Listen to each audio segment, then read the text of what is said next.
IVM.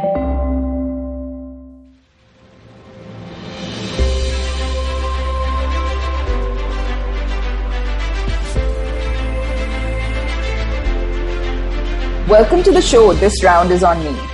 Today we have someone with us who I would like to call a serial entrepreneur. Rishi Khiani is a well-known name in the industry in the media, consumer tech and enterprise space. He's the co-founder of Fork Media and Revolutionary Fitness. Over the last 4 years, Fork Media has established a presence across 8 countries and has been ranked as one of the fastest growing tech companies in the Asia Pacific by Financial Times, ET and Deloitte. He's also had 2 successful exits, Urban Eye Media being acquired by the Network 18 Group in 2006, and his last startup in the food tech space, Scootsy, being acquired by Swiggy in 2019. In fact, it was in regard to Scootsy that I first interacted with Rishi as one of the potential vendors on the platform. Rishi has a varied experience leading India's largest internet conglomerates as the CEO of Times Internet Limited and the founding COO of Web18, and was responsible for the launch or revamp of platforms such as the Times of India, Eco Times, Money Control, Book My Show, Yatra, India Times, NBT, iDiva, Cricket Next, and Zigwheels, and the list goes on. Presently, he's on a mission to change the future of jobs and the way we work with his latest venture, KaamPe. Hi, Rishi. Welcome to the show. Hey, Gauri. Thank you for coming. No, my pleasure, my pleasure. Every time I listen to that intro, I'm like, how do I concise it even more? Because, you get into meetings and the first thing people say is, okay, give us your background. And I'm like, oh, no, not again. So I try to keep it interesting, try to shorten it up and, say like, listen, the past is the past. It's definitely been an interesting journey. And before we get into talking all things tech, I have to ask you something about this title you have as a serial entrepreneur. So, looking at your journey, you founded and led multiple startups, scaled them up to thriving stages, and then move forward to starting new ventures. And I find this very interesting because personally, I'm very attached with each venture, that I've started and can't imagine giving it away. So at what point do you think of selling your companies, in the first place? Is it something is the goal going into the venture? No, at no point do I think of ever selling my companies. Honestly, it may seem like that from the outside in, but I think, I've been lucky that, when there was a certain time when I knew that the startup or the company had kind of run its course with me, I had created enough value where we had a partner that would come in and assist with, the next phase of the business. But, that said, I don't think I went into any venture with a thought of, let's flip this, let's kind of use that capital to kind of move on. It's always emotional to kind of give up something you built. You understand this. I think with me, the first time I did it with Urban Eye Media, and I'll just spend a little bit of time talking about that. This was a company that started out of my bedroom, kind of took it to a garage and really quickly scaled up a business in 97, 98, pre-dot-com boom time. And we grew rapidly to the point where, even when the downturn happened, we were probably the only company that was still around. In fact, I remember writing to about 2,000, 3,000 companies in the West where I actually got a yellow pages. And I said, don't shut down. Let us be your partner in India. And that helped us stay alive. But I think over a period of time, there was only so much I could grow that company to. We had kind of checked all the boxes. And the opportunity with Network 18 was really to play in a different field. I think anytime there's a partner and there's a complementary kind of, I would say, merger where you know that the business is now going to go to the next level, it's a good fit. And with Network 18, I think what Harish Chawla and Raghav Bell and all were attempting to build was just so ambitious at that point. So for me, this small startup that had kind of grown and chugged along, I saw this as an evolutionary step for me and my team. Most of them had kind of upskilled and learned on the job. So for them now to go into this super large corporation and a company where everything is 10x of what they're used to was a great merger. Right. Yeah. And so, that's something that obviously you mentioned about the, the emotional aspect of sort of letting go of something. And if you could sort of touch on that, but also I always think this, and this is partly, I guess, one of my weaknesses, is that I always feel like, it's very hard letting go, because you also think that no one can do it the way you did it. And, no one will feel about it the way you did and think about it. And they might just run it to the ground. And maybe that's more from a services perspective, and it's different in the tech world. But, how does it work for you? No, I think, there are elements of truth to that even in the tech world. But it really, boils down to the type of team and succession planning you have across the board. This is, one industry where there's, as much as, we say we're solo entrepreneurs and we're founders and stuff, that you're only as good as, your team, and you're only as strong as your weakest link. So for me, I've had amazing team members all through, my career and through each company that have supported me, have grown with me. And so it hasn't been that much of a switch. I think obviously with Scootsy, this is something where in the initial phase, I made sure I tested out every kind of menu that came on before it went on. So there's a difference with that brand versus, I would say, Urbaneye. With Urbaneye, there was a natural progression. We knew we were becoming Web18. So, there was definitely a larger role to play. And for me, taking on the role of CEO at Network 18 just opened me up to a whole new world. Yeah. So in that sense, I think there wasn't that much of a disconnect, or I was involved in the first phase, but with Scootsy, it was a whole different ball game.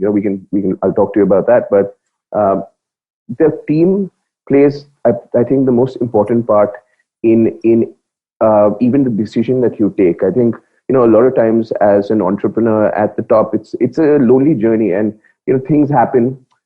You kind of shield your team from a lot of things, but cash flows are always going to be a challenge. Right. And there are certain times where, people are not paid and they've got EMIs to kind of make.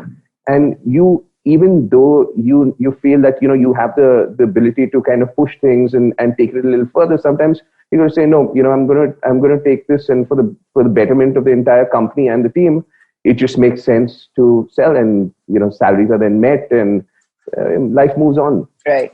Yeah. So, we'll obviously talk about the team aspect of it a little more later. Yeah. But for most entrepreneurs, what really drives them is having a long-term goal to sort of leave a legacy of their business and create an impact. And what's been a constant that drives you, and what's your long-term goal when you sort of set on something new? So I get that instant dopamine rush every time I'm building something new. When I'm looking at something and saying, oh, wow, I can build something better. That initial phase, which is like that initial dating phase, when everything's fresh and everything's new, and you can't sleep, and you're constantly thinking about, wow, when do I launch? That has always driven me. Unfortunately, that's really been one of my drivers. And I think it maybe has to do with even, my first company. So with Urbaneye, we were building websites for the world. We were building, tech solutions for the world. So it was okay for me to kind of wear these multiple hats, compartmentalize, myself, and do various things. And that kind of carried on with Network 18, where we had 17 ventures that the group was trying to launch. So from in.com to money control to then, the entertainment side of the business. We had something that we were doing with CNN. So CNN IBN was something that I was building out. We had Cricket Next. So I think, people tend to also focus on one thing. I've been best when I've kind of put my finger in multiple pies in the past. And, that has been something, like I said, at times also the ability to kind of do news and also build something like Ghana was completely, it kind of played to my strengths, which is ideate at the early stage, understand how to create a product differentiator, create a go-to-market strategy that uses guerrilla marketing, create something that the consumer wants, and disrupt, what's the standard and the norm. I love disrupting whatever's out there. Yeah. So that's always been what's driven me.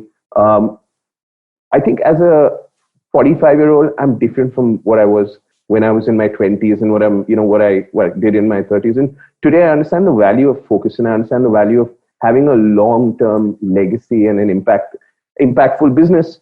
But in the initial phase, it was, how do I kind of just make as much of an impact across the board than it is today? Yeah.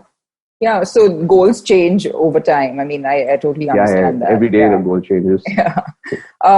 So, I mean, again, going back to the fact that you've started so many different ventures, I'd like to understand the process when you decide to get into a new business. So how do you find the right business idea before starting out? I mean, you talked briefly about KaamPe earlier and about, job search, and that, the timing couldn't be sort of more important right now with people losing jobs. So, but obviously we didn't know this, right. Was a while ago. So, how do you actually conceptualize the next business idea? So I think it's the way I'm wired. This is the way, I think at least I've seen different people wired differently. For me, I'm always trying to figure out, hey, how do I improve that? I mean, there was a time when I was talking to someone, I had this person I was going to for my nutrition advice. And I sat, an hour into the meeting and I was like, no, there has to be a better way than, this interaction. And that's how Revolutionary Fitness was built. So I think I'm constantly in the flow of things. I'm constantly, I have this, if I see a problem, I want to figure out, how do we fix it? How do we build not just a better mousetrap, but, how do we kind of reinvent the game? I'm constantly even for me, I have a few kind of moments. So in the shower in the morning, my 1 hour in the shower with cold water on my head, it kind of removes me from all of life. And I'm constantly out there thinking of, okay, wow, how do I do this better? And, what's the solution to this problem? And I'm there with mist writing solutions and this is true. It happens all the time with me. So I think, there were times when I'd come out or I'd have a day and I'd have like 18, 20 ideas. And I'd say like, how do I implement all these ideas? And, today I realized that it's not about the addition, it's about the subtraction. It's about, finding that one idea that makes sense and really doubling down and taking it to the end. There is a solution to everything, obviously, right? And I think there are people who are built to take that solution and make it work. So for me, I think things like when we did in.com for music, at that time, I don't think anyone was even looking at streaming. You were downloading MP3s. This was the first cloud-based platform. When we built something with Ghana, again, it was an evolution of what we had done there. Scootsy was something that I felt was a complete differentiator from a lot of the aggregators that were in that space at that time. And similarly, I think with a lot of my companies, the difference between anything else out there, and at least the ones that I start up, is that innovation has always been the disruptor.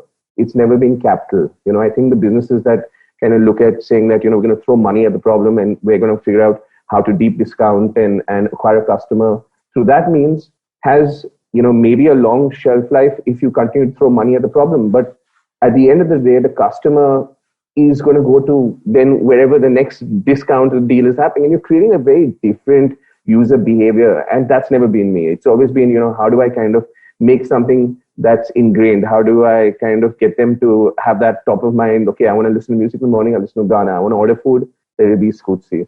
So, yeah. I think, I couldn't agree with you more, honestly, but in my experience, and again, coming to my field just for a second, I've always stood my ground that, you have to win the customer over on quality, and someone who gets, who finds value in what you're doing at whatever price point, and not because they're being driven by price. Because, like you said, they'll just go to the next cheapest person doing it then, if that's the driving factor for them. So I completely agree with you. But I do also feel, from my experience, that it's a minority that thinks this way. And, it's not necessarily the norm, but I feel like it's changing slowly. So I hope that does. No, I think, look, I wouldn't say it's a minority. I think, what you create as a hook for the first time is important. Now, your hook could be the experience. It could be, okay, you're kind of opening up to an audience that's used to this. So you're saying, okay, maybe we discounted the first time. But then as a follow-on, it's about the product. It's about your dishes at your restaurant. It's about, what you offer. And I think many times that follow-through doesn't happen if you're just kind of creating this this hook, and then you're constantly going to have the right. You still need a solid product to back you up. Absolutely. Exactly. And at some point, the customer then, values the product and values the experience, and that becomes your hook and not the discount. So, there are, I think, many different ways to funnel your customer into your product or whatever you're building. But at the end of the day, the product, if that's not strong enough, then, and it can't retain your consumer, and you're going to be spending additional money for customer retention, then, obviously your product has a bunch of flaws that you need to fix. Yeah. So, now coming back to that point about the team that you mentioned. So, once you started your business, how do you identify the right partners and build the right team? Because obviously there's so much importance that it hinges on that, right? There's so much value that hinges on that. Yeah, I think, I've been extremely lucky. I think there are a few things, cardinal rules that I have. I think honesty with your team members is an extremely important, part of the relationship. And as much as, they're coming to you for a job and stuff like that, you're leaning on them to actually, carry forward a lot of your ideas. So that mutual respect, having empathy, understanding that, every person in your organization is built a certain way, has their own kind of background.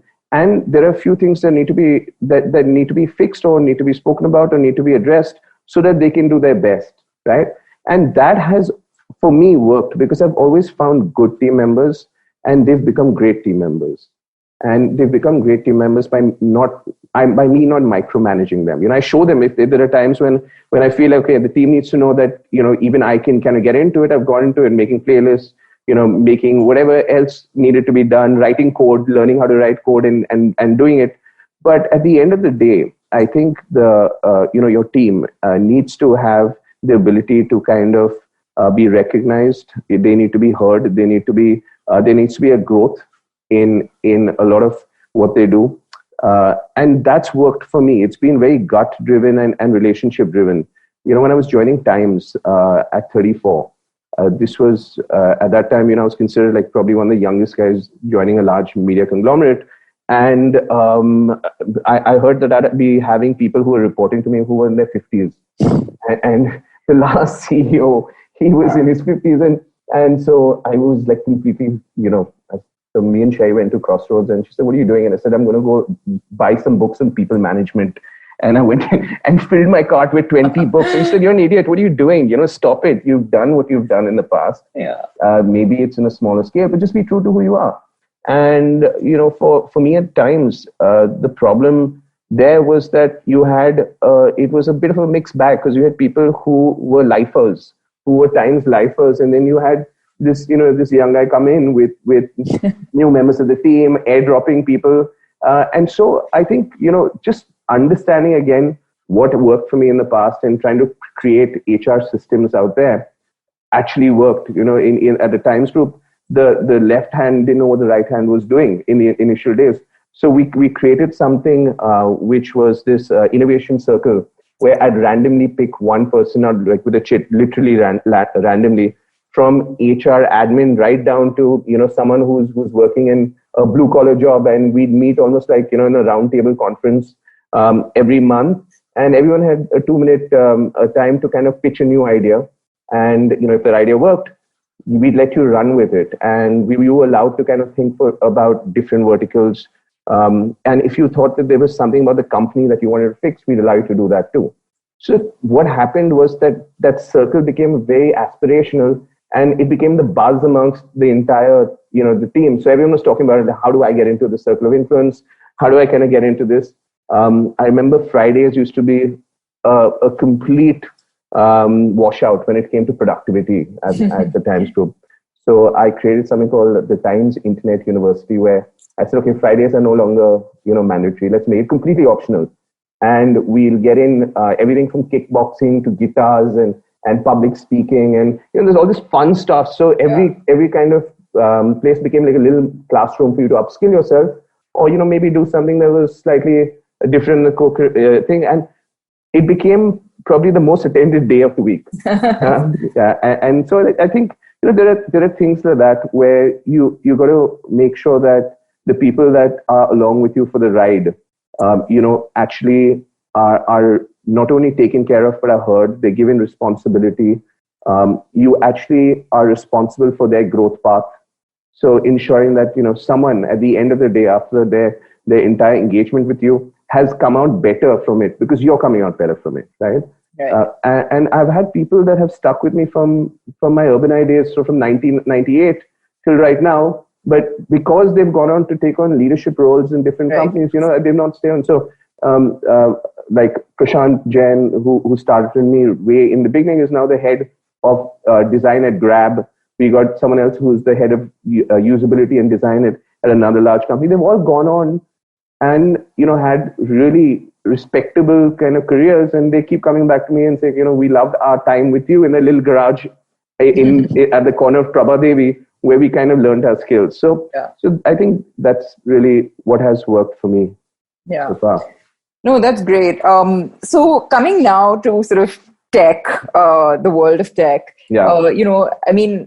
it's one thing that, for 1 minute it's cutting edge, and then the next minute it's obsolete. That's the nature of tech, right? So, and 2019 was a big year in the tech world, and 2020 seems to be the year where we can't live without it, frankly. So, a lot of businesses have incorporated tech for the first time this year. Right. I've been saying all along that, look, I'm in the food business. I'm not a techie, but I feel like in the last few months I've had a mini degree in tech with trying to incorporate get into what people are saying is the new normal suddenly. And it's so what would you say about the rapid pace of evolution that's happening vis-a-vis the last 10 years? Gauri, do you remember the first song that ever came on MTV? Oh God, no. It was. I'm not that old. Okay.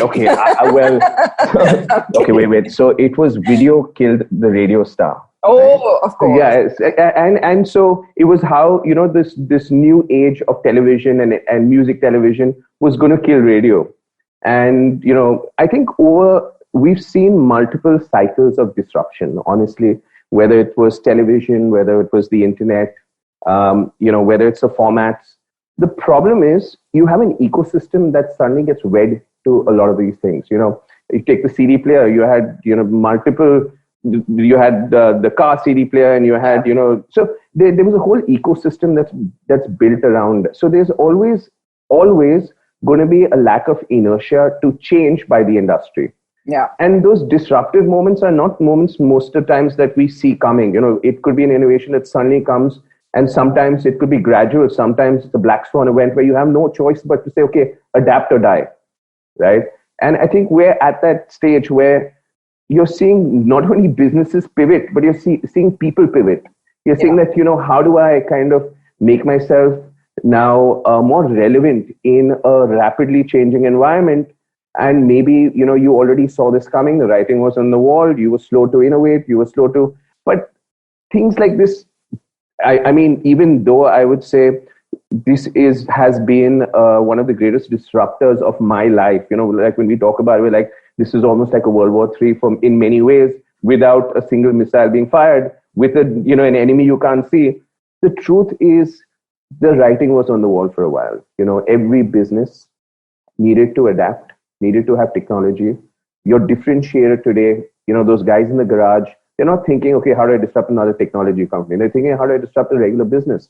Those guys thinking, can I build Yatra and can I make my trip? We're thinking, there's got to be a better way than the travel agent. There's got to be a better way than the now. And that happens on a consistent basis all the time, So I think innovation has always been something that has happened at the cost of something.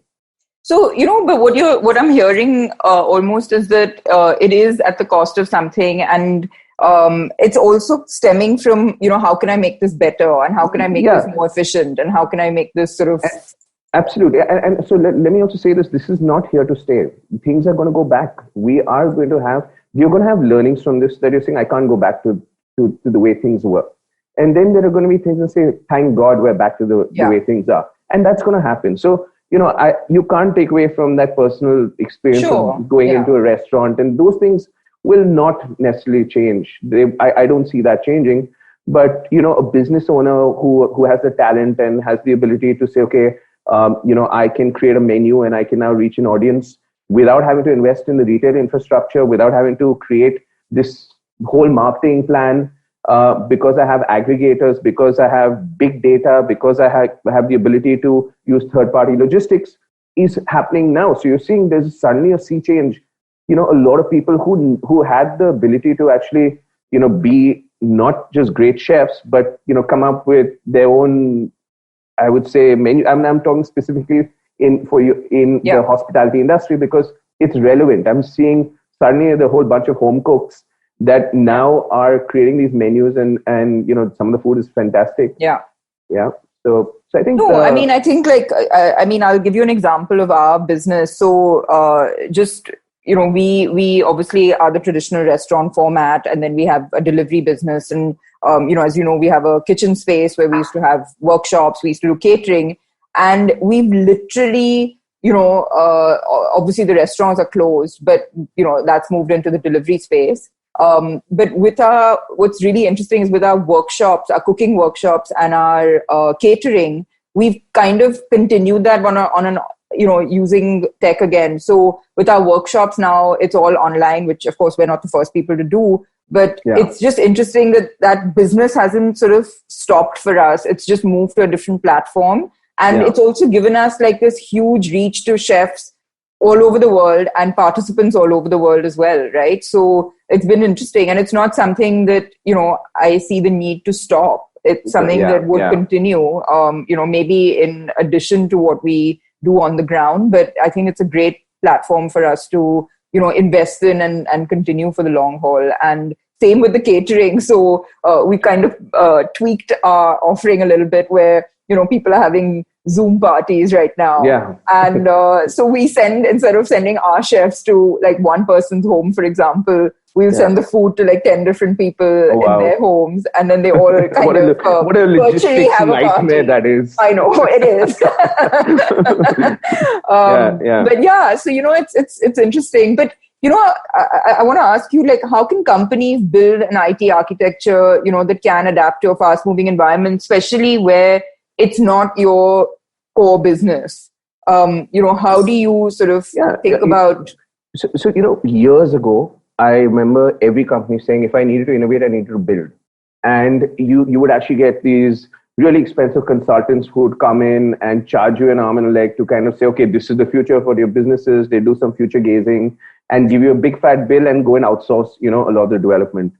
The advent of a lot of these SaaS platforms where, you have software as a service, where you have people that are creating these tools that can be easily deployed, the moment's now. So for someone who's saying, I need a website and I need to be, have my goods or my products available to a wider net. Today, all they have to do is go to Shopify and sign up for $79 a month account. And within a week, they can get their storefront open. And that was not the case earlier. And similarly, I think whether it's come to marketing or whether it's come to big data, whether it comes to customer support or, logistics, you now have the ability to kind of tap into a partner who's doing this at scale, doing it at faster than if you had to build this out. And so that, I think, is a big difference today from everything else, right? And like I was saying, it's not just the adapt or die. It's basically, the new normal where your customer has shifted, the trends are shifting. So you need to actually ensure that you're doing things at the speed of thought and you're best at what you do best. You're not best at exactly. It's impossible for my business is still food. It's still food. You're not supposed to go start thinking, okay, now let me And so I think what has changed is the ability to tap into these SaaS and platform as a service and these aggregators has kind of helped with this disruptive state of affairs. I've seen that a lot of these SaaS platforms are now seeing a quantum leap in adoption. So that's always a good thing. Yeah. No, I mean, I get bombarded with at least like 3 or 4 emails a day with, products for. So that brings me to the next question, which is that I'm noticing that, today's younger generation really believe in this startup culture and they want to start their own ventures. And that's what, we get sort of thrown at us on a daily basis. And funding obviously seems to be one of the biggest issues that hinders them from their venture coming to fruition. So what are the ways that a startup can go about sourcing adequate funds? Yeah, I think even in that scenario, things are different today than what it was when I started up. In the initial stages, to even explain to someone, what you were doing in terms of the internet and technology was like really spending a couple of days just taking them through what you were trying to do. Your investors today are a mix of people who have actually had some sort of, I would say, operational background. So the ability for them to come in and not just be an investor is much better. You see people who are strategic. They help with opening doors. They help with saying, we have the domain expertise to kind of take this to the next level. And I think that you have a lot of these syndicates that have now come across. So whether it's AngelList or the Mumbai Angel Network or whoever, where you have the ability to tap into a pool of capital that comes from people who are not just HNIs, but can add that additional value. I keep getting mails on people saying, I want to start up, I want to do this. And, while starting up may seem so sexy because of the few exits that someone's had and the bunch of unicorns and decacons that we have, it's a tough life. If sometimes when I have to take a call between the cushy life of getting a fixed paycheck at the Times Group or kind of having to run Anfarm at 1/4 the salary while everything else looks sexy from outside, it's a tough game, it's a tough space. And so I think before a lot of them dive in, I think it's important to understand, is this lifestyle right for me? Am I really an entrepreneur? Or can I assist an entrepreneur? Can I be part of someone else's vision and still have the same kind of, I can still be part of a startup story. Not everyone is built to start, and I think, and timing plays a big part in this. So it really depends on where you are at the life cycle. I've been notoriously bad at raising capital, so I'm not like the go-to person to talk to about a thing. I think with Anfarm, we raised about, in total, about 90 or 100 crores. And that was spread across 5 companies. I don't think venture capitalists love me too much because I'm not the kind of person that can be controlled and told, what to do. So, but that said, I have respect for a lot of them that are out there. And I think that there are a bunch of new ecosystems that are coming about. There's this company called Antler that I heard about recently. And they are almost like, the Y Combinator model out of San Francisco. So they have these cohorts where they have companies and individuals that come together. And then a lot of the training happens in that initial phase. Even before you know what company you're going to start, they actually take you through rapid prototyping. They take you through product innovation. They take you through customer and all of these things that today are super important if you're building a startup. Yeah. It's not like you build it and they will come. You need to actually have all of these different things that actually have to work in some magical way. Yeah. Before you can pitch. Before you can pitch. And a lot of the investors in India especially are driven by trends. I've seen that happen a lot. So it's almost like there's a herd mentality to some of this. So suddenly fintech is hot. Boom, everyone will go to fintech. Gaming is hot. Now edtech is the new kind of golden child. And so you see everyone rushing to say, okay, let's, and there's a bit of FOMO also in that space that let's not lose out on it. And so I would I like to stay away from anything that's very trend driven. I like to kind of be set the trend as opposed to trend, which is very difficult. I agree with you. Because then it's difficult to explain to these VCs, that hey, what I'm doing is different, but it has the ability to take center stage at a much larger problem. Yeah. I mean, I sort of completely feel you, and I draw an analogy with our business, which is that if you have the funds, you're better off kind of having that flexibility and that freedom to make decisions and spend it the way you feel fit, especially when you're setting a trend, because, Yeah. when you're pioneering is when you really have that first mover advantage that actually, is what, takes your business miles. And I also completely agree with you that, going into it with full knowledge is so important, because it's the same with our industry, where everyone thinks it's so glamorous to have a restaurant and great fun, and you can just drink every day and, eat whatever you want. And that's really like the least of it. So I completely agree with you on that. I mean, but that said, I have to say this. I met a really intelligent person the other day, and this is a guy who's managed to raise bucket loads of capital. Every time he starts up, he's raised. And I said, what's the secret to it? He says, you're doing it wrong. You got to be number 2. You got to be the second one. Don't be the first one. The first one's there to show you the way. To say, wow, there's the opportunity. And really to shake up things. And then the second one comes in and says, okay, I've got the capital. I can disrupt. I can get the right talent pool. And, that typically happens. So I tend to buy that. I think being the first one is a lonely kind of game to play, though some people are driven by that. So it may not make you any money, but it'll give you a high. yeah, absolutely. I don't think I've ever been driven by money, honestly. That's not something that drives me. So the IT industry is kind of notorious for having one of the highest attrition rates, and this demand for talent is going to only keep growing, considering the way tech is taking over our lives. So, what does it take to attract and retain tech talent? We were talking about a post I did recently on LinkedIn. And I think that the best companies, according to me, are the ones that are driven by a mission, right? And where you kind of attract a workforce or someone who's going to take the step or the journey with you. So when they're driven by a similar common mission, it's far easier to attract people that are going to be in it for the long haul, because they too are driven by that agenda. They share a common vision. They become your ambassadors for change, for whatever else you're doing. And so I feel that is a large, I think it's not a hook, but that's the large reason why today some of the better people will go and work with a certain organization, because they feel, that connect, it echoes with them. It feels like, okay, this is the problem I've been trying to solve. Now I have, more people that I can do it.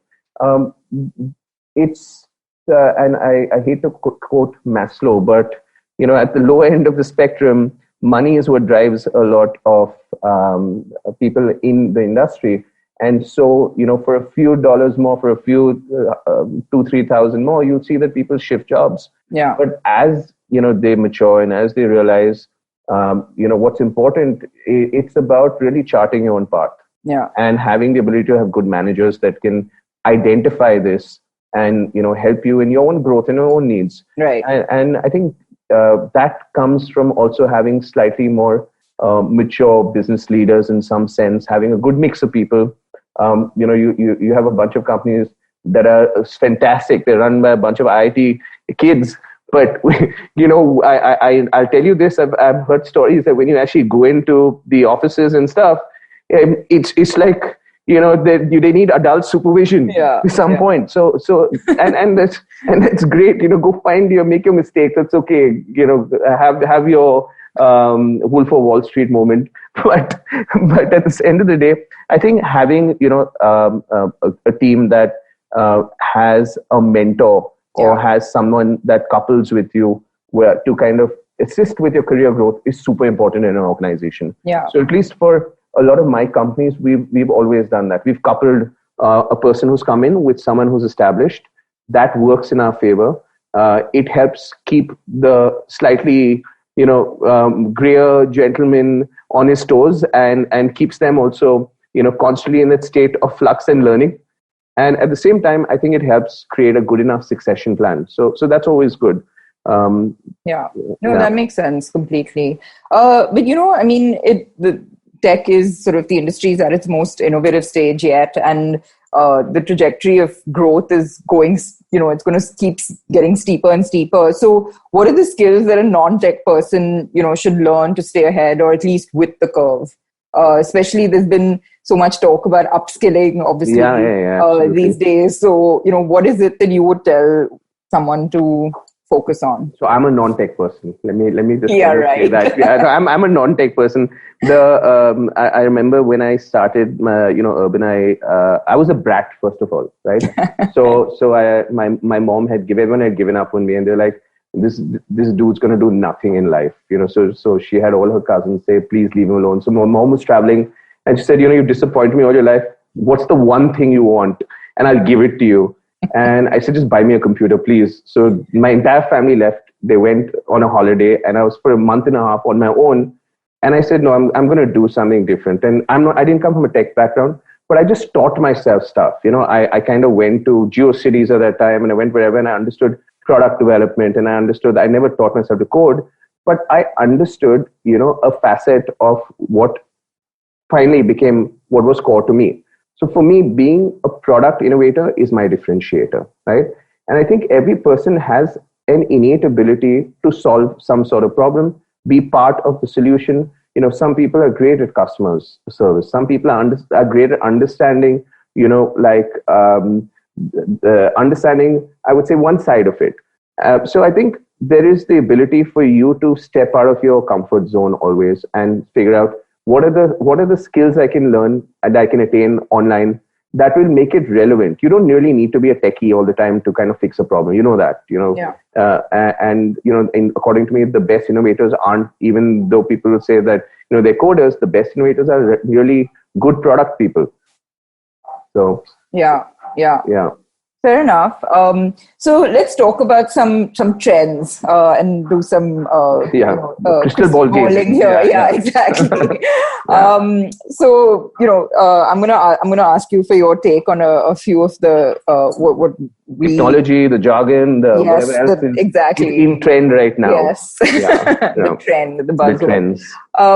Obviously AI. An attempt at intelligence. Yeah.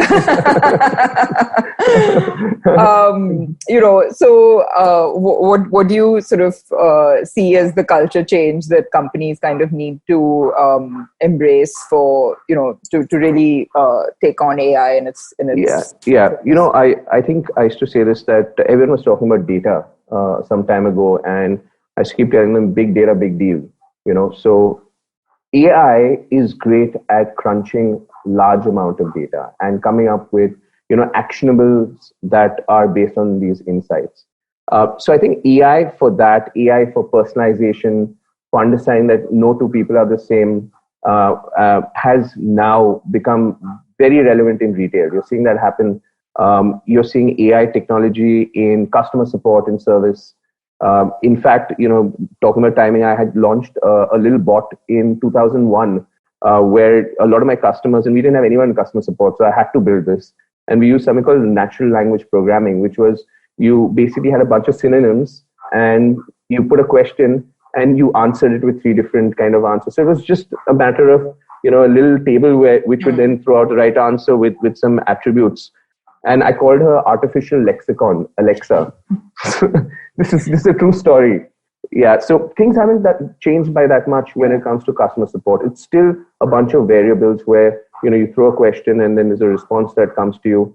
The AI bots aren't as intelligent as they appear to be, So I think there's still a long way to go with that end of it, where you can really have someone that can pass the Turing test, which is. That's the whole point, that, and I see this sort of in India, especially, and being in the service industry myself, where we love the human interaction, we love the personal touch, we love the absolutely. sort of hand-holding through everything, and, having someone at your sort of fingertips, or your sort of speed dial, and, getting it's things because done. Of the cost of labor.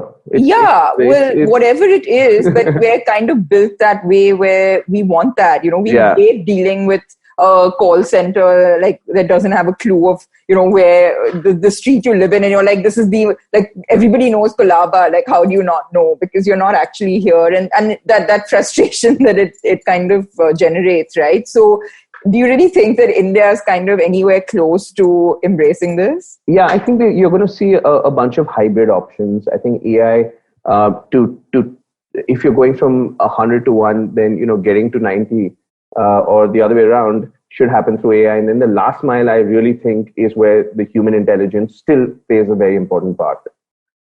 There's this very famous story. I don't know if you've heard about this company called Spinvox, and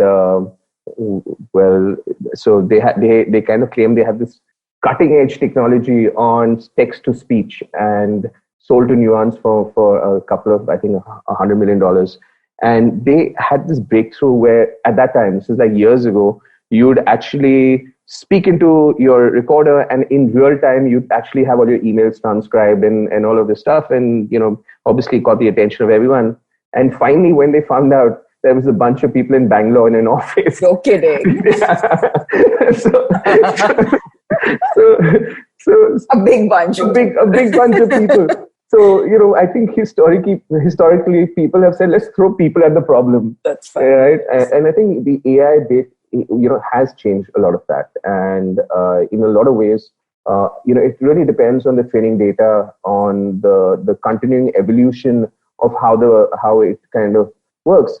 Are we going to have a point where you're going to have conscious AI, which is going to be able to take like decisions that matter, when it comes down to it? I don't know. I think we're still very, very far off from that. There was this whole book on, the driver and the driverless car. Mm-hmm. And it's at what point you decide to avoid the bus versus the cliff. Person. Yeah. So and those are things that we as humans do. Right. But when it comes to, for example, even with what we're doing now with KaamPe, right? And I think you can use AI to a certain bit on the matching algorithm. You can use it for a lot. But we've taken a different approach. We're like, today sitting on a talent pool of about 10, 20,000 HR recruiters, analysts, etc. Why not kind of use a lot of that intelligence of the crowds for that last mile? So the ability to kind of either score a candidate or to map a candidate or career coach a candidate is still very important today. But AI still plays a part in, I would say the bringing it down to the efficiency of it. Efficiency, of course. And for it to learn. I think AI is this constant learning process. It's like I said, it's only as good as the training data. Of course, it's like the more data you more data you have, the better it gets, and it learns from what you kind of put as your input. The more it sees that someone added 2 things in their cart while there was something else, it understands, oh wow, this is what works for a cluster of people in the collaborative filtering space. Yeah. So it's there. It's aided a lot of automation. It's aided a lot of. I was going to come to that next, which is automation. So and you've just you're launching KaamPe, which is obviously a job search platform. But then do you kind of feel that at sort of counter to the idea of automation, becoming a bigger part of our lives? Yeah, absolutely. I absolutely think things and processes that can be automated without the need of human intervention need to be done. It's like the industrial revolution and the mechanical revolution, where you didn't need people to kind of sift through stuff. That could have all been replaced by machines. Similarly, I think for a lot of the grunt work, where the systems and you have the intelligence in place should be automated. Yeah. But then the people that were typically doing that need to be reskilled and become almost like amplifications or enhancers, or in roles that best utilize the human intelligence that they come with, right? We need to be smarter and not dumb down. And so the although I have to say, inefficiency is something that Indians use to their full advantage. I have this joke because I still get asked to come and pick up a check, and I'm like, what century are you living in? But that's the way you kind of delay your payment, right? So I love that. I love that about India. And I think having automation, you need to have a fail-safe always. So there has to be an ability to say at some point, obviously, you don't completely let go. Yeah, because you take away that personalization also with a lot of these automation in some industries. Like for us at Scootsy, we could have automated an entire process of the order taking and the entire customer support and the bot that answers you on Twitter and Facebook and stuff. But we chose not to do it because it was really important for us to have our ability to kind of dive in if something goes wrong. Yeah. So we had a call center, which is considered completely not scalable in the business. but we still had it and it worked for us. Yeah. And, okay, yeah, I mean, totally. What about sort of VR, AR? I love it. I love both. Yeah. Honestly, I think my son has the PlayStation VR headset, and I've been using it for a while. And I think the ability to kind of that escapism that you get with VR is something else. It takes you out of thing, and you're seeing that Facebook now has Quest, and especially at a time like this where you're cooped up at home. Of course, it's for the well-heeled and people who can afford it. I think you're going to have to see a lot of price points come down. Facebook is trying to do it with the new Oculus and trying to create $100 device. But the advantages of VR are fantastic. Really, it has the ability to transport you. On the augmented reality side, I was very, very bullish on companies like Magic Leap and HoloLens and stuff. And Magic Leap just turned out to be, at the end of the day, it didn't really live up to the promise.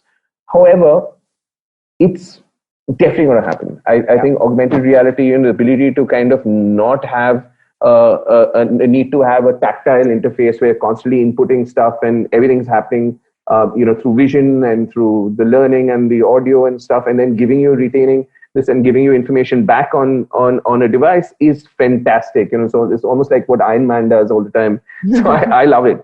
Yeah. I think that you're going to see both of these play a really important part in both the workforce and in the learning environment, right? And in the learning environment, already you're seeing some innovation around augmented reality.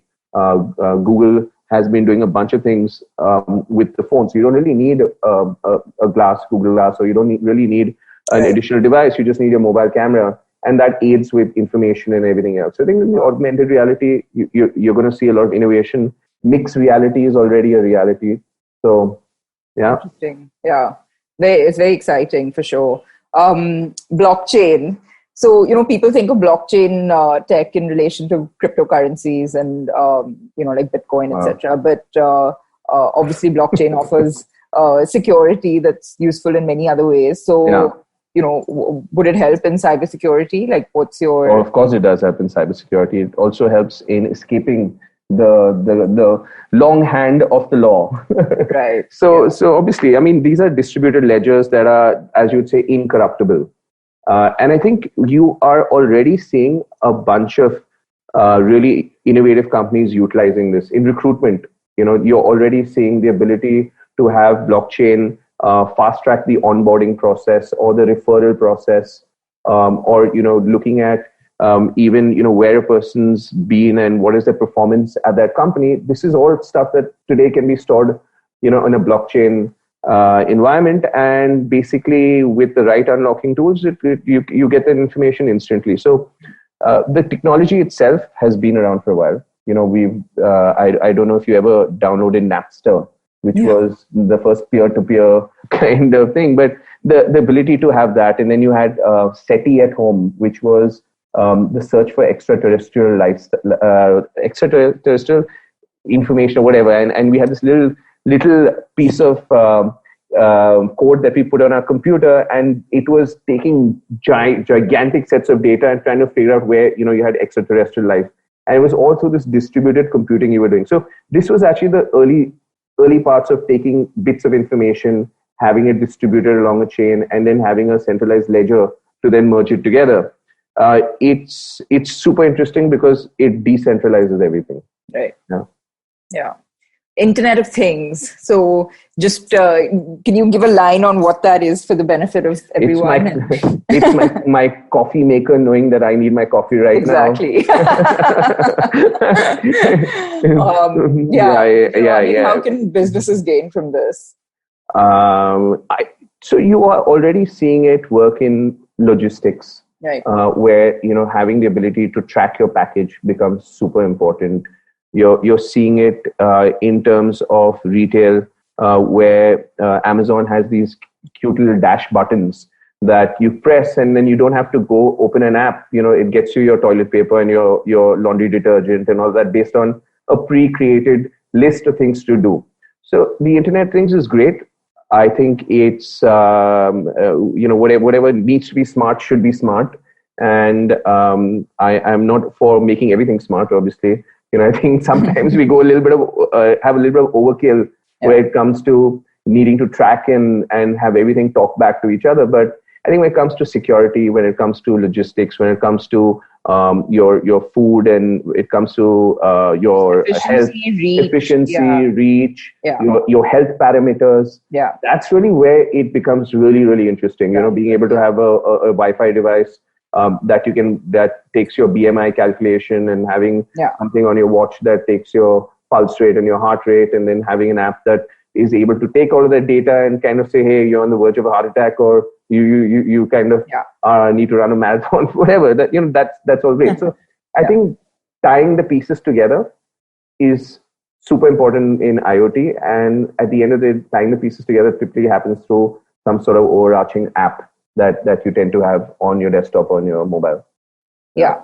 So, I kind of now just want to talk a little specifically about India, because as a sort of tech outsider, what I've sort of noticed is that most of the tech innovation that's come up here, or that's happened here, is usually in the circumstances of in adversity, and so I feel like instead of India being proactive in introducing new tech, it's kind of been reactive. So, like, for me as a complete layman, the obvious example is, demonetization. Suddenly, fintech became like huge. Today, when we look at the lockdown scenario, again, suddenly it's, delivery, that whole part of, access to things has become huge. So why do you feel that we're so reactive and not? I think more than reactive, we're resilient. Honestly, I would say let's look at it in a slightly different. We're resilient, and we are able to adapt.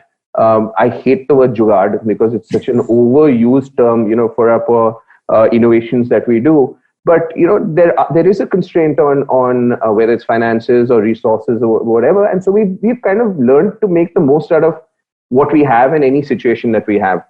You got to remember that, when it comes to India, we've always been, for the longest time, the back office of the world. The Infosys, and you had the Cognizants, and you had all these. And so we were always not innovating. We were following someone else's, whatever their blueprint for innovation was. And that worked great because we had the arbitrage of human labor, and there was no need to push the envelope for anything else, for the tech guys at least.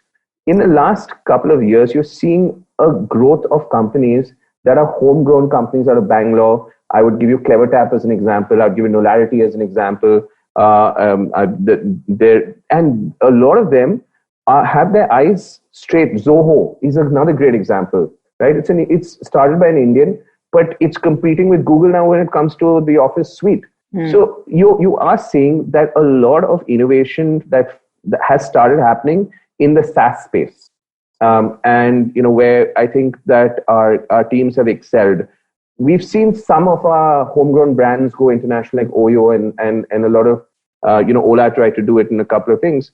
But there's a difference. India has its own set of challenges and its own problems. When Uber Eats came to India, they tried to use that one-size-fits-all approach. Right. And said, okay, India is a different beast that you kind of have to think India about. India is a different beast with many small beasts within the beast. Yeah. So South Bombay is its own beast. Mumbai is its own beast. Maharashtra is another beast. Of course, I think that there are so many different nuances and solutions. There's a Middle India problem that needs a Middle India solution, right? And you're seeing a lot of innovation now come out of Middle India too. So I'm super bullish on the new India. I'm super bullish that we are moving out of that, let's not work for someone. Let's kind of do our own innovation. Innovate, absolutely. You're seeing it. Yeah. So how do you keep yourself up to date with the latest technology? I have kids. Great. No, I have kids. So as cringe as I may be, I'm constantly on the cutting edge of what's happening, and I think that's kept me through my career. Kind of, my son's always relevant. Relevant. You got to be relevant, and I read a lot. I think that's really been everyone. I think reads a lot, but I dedicate at least 2 to 3 hours of my day in reading not books but technology reviews, keep, trying out stuff, getting into videos of something that I'm excited about. And I think that's the only way to keep upskilling yourself is either you get it on the job or you get it, acquire it through the digital medium that you're on. Yeah. And knowledge is power. So yeah. So Rishi, now we've entered the last segment of our show, the rapid fire round. Say the first thing that comes to your mind. What's your comfort food? Something you can eat every day? Broadly Chinese food, fried rice in particular. And I've, now with not having the ability to order so frequently, I've learned how to make 200 different types of fried rice. Okay, well, I'm going to send you some. Later today. So. I made some last night, and so I'm trying with Japanese, and I'm trying whatever's left in the fridge becomes my new fried rice of the day. Oh, I'm going to send you some from Misty. And yeah, absolutely. I'd love to. Yeah. What are your favorite and least favorite tech products? Jesus. My most favorite tech product by far is obviously my mobile phone. Without a doubt, can't live without it. Can't live without it. Has everything. My least favorite tech product. I don't know. I've decoupled from anything I hate. Seriously, I think if it's something that I'm not, it's something that I can do without, I do without it. Yeah. With my phone now, that's the one go-to product that has everything in it. I know. Yeah. And that's partly the problem, right? Because I'm on my phone all the time and I'm not on Instagram, guys. I'm actually taking care of everything because it's all on my phone now. So, yeah. I think for me, something like the Apple iWatch or, something like that is something that anything needs constant charging, where I need to give it love and support for it to give me love and support I hate. Yeah. So that in Fair that sense, enough. that would be something that I don't like. I don't like anything that needs charging multiple times a day. Yeah. What's the best book you've read this year? I haven't read a book this year, to be honest, completely honest. The best book I've ever read in my life was this book called Neuromancer. And I was 19. I was living in Salamanca, and whoever was living before that had left this book in that place. And I opened it up, and the entire book was about the future of technology. And You're kidding. It was about AI. It was about... Oh my God, that is like serendipitous. And it was the book that coined the term cyberspace. So I read it, and I was like, dude, this is wow. And I came back and I started my company. So, I think for me, that was probably the most important book of what I read. I've read a couple of books. You're here because of that book, Rishi. I'm here because of that. I'm here because someone left that book there. Yeah. Who've been your role models or mentors? Locally, I think, Harish Chawla from Network 18 has definitely had a massive influence on me in the initial phase, just, for the kind of person he was, his speed of thought, his ability to be always relevant. So he's been a role model. In terms of when I look at business leaders in India, I definitely admire Anand Mahindra.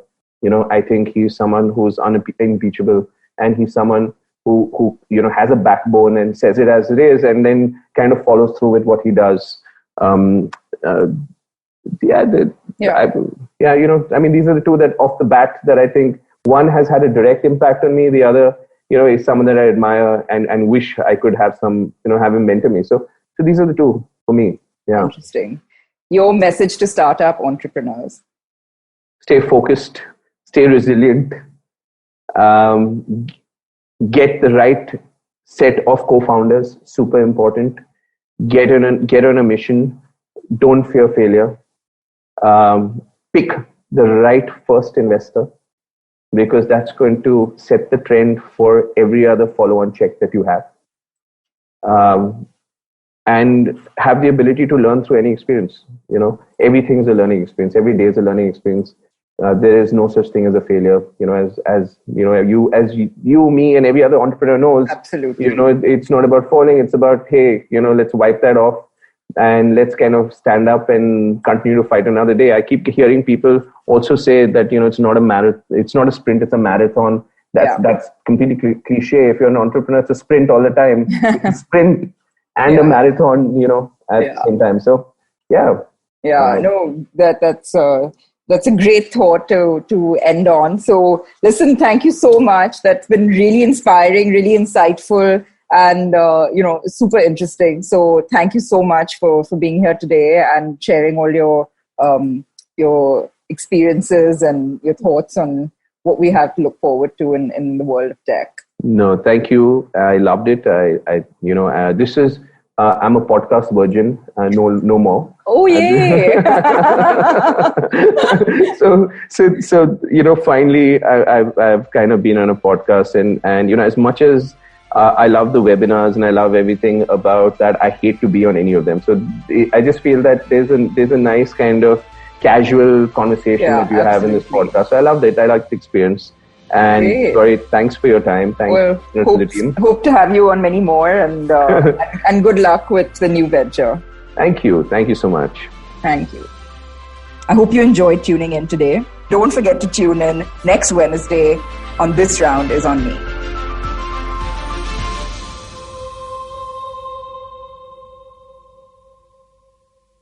I hope you enjoyed that show. If you aren't following us on social media, please do. We're IVM Podcasts on Twitter, Facebook, and Instagram. What a week we had this week. We had so much crossover, so many great guests. I don't even know where to start. Okay, yeah, I do know where to start. Let's start with Uncle Please Sit. Uncle Please Sit, Joel and Tushar had Hamsini Hariharan. Hamsini hosts a show called States of Anarchy with their network. She is a China expert, and they discuss the India-China relationship. Really fascinating conversation. Cyrus had 2 conversations this week instead of our normal Thursday Cock and Bull. Great conversations, both of them. We'll be back with our regular Cock and Bull next week. But this week, you could definitely check out the conversation he had with Varun Grover. Really fascinating stuff. And Nikhil Taneja, who was the founder of Yuva and the creative director for the India Film Project Festival, which is going on this weekend. He was on the show as well. Cyrus was also on Advertising is Dead this weekend with Varun Dugirala. Cyrus and Varun discussed Cyrus's intent on randomness. Ranveer Brar guested on Gauri Devi Dayal show. This round's on me. Another amazing conversation over there. Priyanka Khimani, one of the best IP lawyers in this country, was on Storytellers and Storysellers for a fascinating conversation. Definitely do check that out. And finally, I wanted to congratulate Zarina Poonawala for her 100th episode. She had Ashish Vidyarthi as a guest on that. If you have not been listening to the Empowering series, please do. It's one of the great shows out there. And with that, I hope to see you again next week. पेश खिदमत है आपकी शान में हमारे अंजुमन से. Hi, I am Sadaf. And I'm Arshit. खाने का इतिहास, economics, policy, psychology, सब है मेन्यू पे. Only on the Nankali podcast. Every Wednesday, सिर्फ IVM podcast app या वेबसाइट पर या फिर जहां से भी आप अपने पॉडकास्ट सुनते हो.